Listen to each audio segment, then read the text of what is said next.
Conor, man, much respect to you, headlining your first Las Vegas show, so, much respect to you, man, but what do you say to the American fans who may be a little skeptical of everything? I know you won your appeal with the British Board of Boxing Control, but still not, they didn't let you fight back in November, so it's a shame, do you know what I mean? You got to remember, I didn't just win the hearing, I won the case with the WBC as well, so the WBC cleared me in January, we're forgetting that.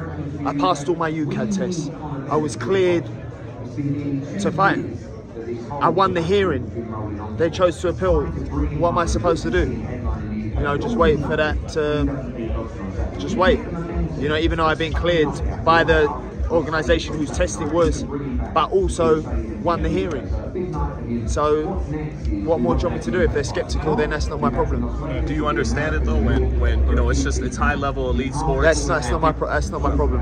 Conor, when he says, he's come out of the mud, you've had it in your own way, does that kind of fire you up a bit more? Because, we've seen how other people work through this. Yeah, I mean, of course people are going to use that narrative, I got it out of the mud.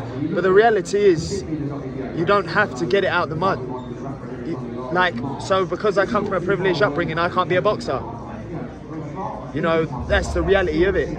People want to get out of the mud, and yeah, that's a great story. I mean, we love a underdog story, but the reality is, you can be any background, you can be any culture, you can be live in any country, you can be whatever you want to be, irrelevant of your background or your upbringing. Does it put any pressure on it on Saturday night? What you said and things like that, or is it just not to overlook? I prepare for everyone diligently hard, so for me it doesn't matter who he is, if he's, it could be King Kong, it could be Mickey Mouse. I mean, I'm going to prepare exactly the same way. It don't make no difference to me. I work extremely hard, and I'm dedicated to the game. So for me, that's that. I don't want to tell your mind on Saturday, but I have to ask you, because Eubank Senior came out today saying that the Eubank Junior fight doesn't happen. He's not a 160 pounder anymore. He's at 187 at the moment, walking around. Any response to that? And he's saying about Harlem Eubank? Of course he's going to do that. Harlem's the one paying him, not Chris, not Junior. So of course he's going to say that, which is a shame, because I wouldn't want to be taking food out of any of my, out of my son's mouth especially. So, that's that. Did you hear his assessment of Dobson too? He said... Whose assessment? Chris Eubank Sr. I guess he said that they dug him up while he was still warm. Like, that's an old term that they used to, in terms of, lowering the... Who said that? Eubank Sr.? Yeah, about Peter Dobson. Well, what's that supposed to mean? Like he's a corpse type thing. Like, you dug him up from the grave, but he's still alive. He soft opponent is what he's trying to say. Yeah, I mean, everyone's a soft opponent until they're not. So for me, it's like, he's that guy. That Mexican I last fought, he's that guy. That them fights that if you don't prepare hard, you can end up messing up. There's just so much at stake. You can't afford to overlook, you can't afford to make mistakes, you can't afford to put 1 foot wrong, when there's so much at stake. So for me, I prepare for everyone as if they are my world title. I've done that throughout my whole career, but that's why I've developed the way I have. So for me, it's like, if it's a warm-up fight, I plan on making it look like a warm-up fight. I don't want no tune-up fights or no warm-up fights being fights that they shouldn't be. For what? Because of, not being dedicated, because of being lazy, because they're not preparing diligently. No, not on my watch. Do you have any extra motivation to clear your name, since people will still be skeptical? No, that's not. But that's never the case. What more do you want me to do? I've been cleared. What do you want me to do? I passed all my UCAD tests. What more do you want me to do? I guess I mean more, do you think it's something that'll go away if you just continue to win fights, pass the tests and the commissions? People will always find excuse for my success. I've just been approved in Nevada to fight. I've been approved in Orlando. I'm approved everywhere around the world. Now you ask yourself, what's the agenda? When I've been cleared by the WBC, when I've won the hearing, when I've been approved to fight in Nevada, one of the strictest commissions around the world. Now you ask me, you're asking the wrong questions. So why do you think they're singling you out, you feel? I don't know. You seem to have done your homework, so do your homework on it and you'll find out. What were some of the things that they require you to do and that you passed? Like, obviously, there's probably other other samples. Yeah. And so was those other samples cleared, and they just kind of went in and was like, well, it's not good enough, essentially? Sorry, you lost me. No, like, you know, like they always have like the A sample, the B sample. Like, what were some of the things that they, I guess, made There was you do? there was a reason why. There's a valid reason why. What a WADA case study done a study on it. If you Google WADA clomiphene, it will tell you everything you need to know, and that was the evidence. Is it hard to focus on the fight itself when the appeal is on the horizon? You've got questions, you know, kind of constantly about the process. Do you feel like you're dialed into the fight, or is it kind of niggling in the back of your mind? No, it's definitely there. Yeah, it's definitely there. You got to remember, my whole career I've had the luxury of not having this issue, just being able to focus fully on my training. My team's doing the best they can to allow me to fully focus, but it's still there. What happens if it goes your way? What will you do and how will you feel? Relieved, probably break down.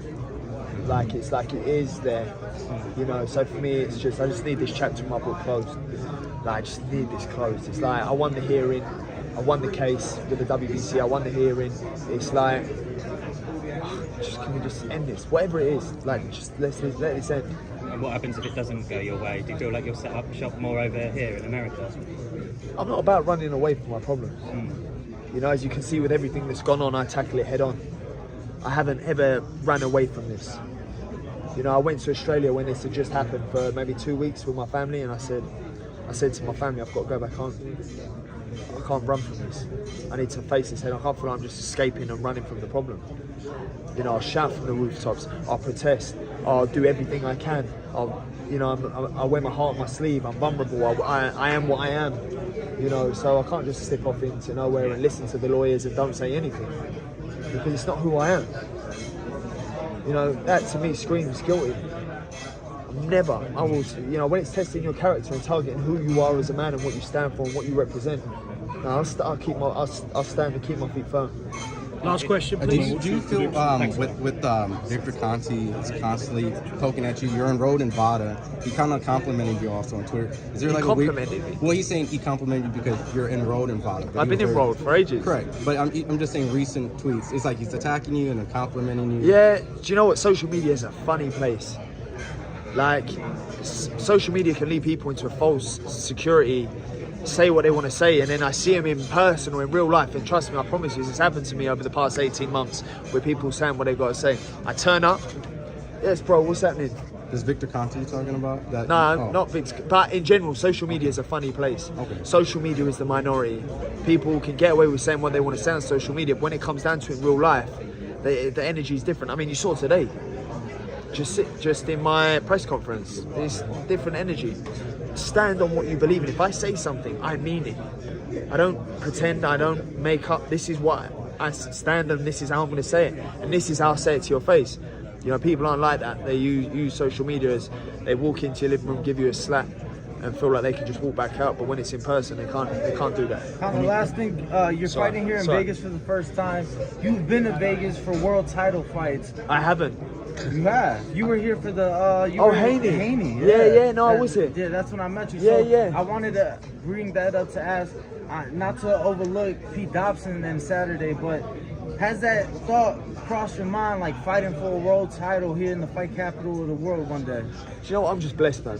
Like, I'm just to even be headline here. Most great fighters don't even get to fight in Vegas, let alone headline. So for me, this is nothing short of a blessing. Obviously, with the controversy and everything that's going on back home, it's not the most ideal way of fighting out, but I believe the wrong doors open and the right doors close. The right doors open, the wrong doors close. Right. You know, so for me, that's how I view this, is the right doors have opened. You know, and I feel like I'm just doing what I can control, what I can control. World title here, no problem. World title in England, no problem. Anytime, any place, anywhere. In a telephone box, in a 24-foot ring, wherever. I'm ready to go, you know, and that's how I prepare. And what's your selection for Fury against Usyk? Fury against Usyk, I'm back in the Brit. When the Brit is fighting a foreign fight, you always back the Brit, like, period. That's just, I feel like it should be an unwritten rule. But people don't do that, but I do, you know. No, not by stoppage. I don't think. This goes points, but I feel like Fury, not only because he's a Brit, so forget the biasness. I feel like Fury is the size of him. He's a freak. You know, the way he moves. You try staying on your toes for 12 rounds, and we weigh about his left leg. You know, so he's just gifted. You know, he is born to fight. Just your son's going to be here on Saturday watching you. Is he going to get that itch, do you think, in 20 years or whatever, him headlining it? No, my son won't be watching. He'll be with my family somewhere in the back room. I'll see him after the win though. Brilliant. Cheers, everyone. Thanks.